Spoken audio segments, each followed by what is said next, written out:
Hello guys, welcome back to my another video. आप सभी को मेरे न्यू वीडियो में स्वागत है। मेरा नाम है खुशी। मैं अभी रिसेंटली सिलचर में हूँ। आज मैं मॉल में जा रही हूँ अपनी दीदी के साथ कुछ शॉपिंग करने के लिए, घर के लिए कुछ सामान वामान और दीदी के घर के लिए किचन के लिए कुछ। तो सबसे पहले मैंने जूडियो के मॉल में गया तो वहाँ पे कुछ खास नहीं मिला, बट प्रोडक्ट के हिसाब से उसका प्राइस बहुत कॉस्टली था। मैंने ट्रेंड्स में गया और ट्रेंड्स से मैंने कुछ कपड़ा लिया और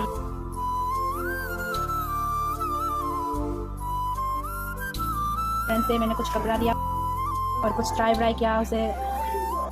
तो मुझे वाइट वाला ड्रेस पसंद आया तो मैंने ये ले लिया। और फिर गया मैं स्मार्ट बाजार, वहाँ पे किचन का ही सब सामान वगैरह मिलता है, तो वहाँ से बहुत सारा प्रोडक्ट लिया। ये देखो गाइस, यहाँ पे बहुत सारा चीज़ ऑफर मिल रहा था, तो हम लोग ने यहाँ से बहुत सारा चीज़ लिया। तो हम लोग को लास्ट में एंड में बहुत सारा चीज़ लेने से 2 पैकेट शुगर का पैकेट मिला फ्री में। तो अभी हम लोग बाहर आ गए और हम लोग अभी घर जाने वाले हैं। तुम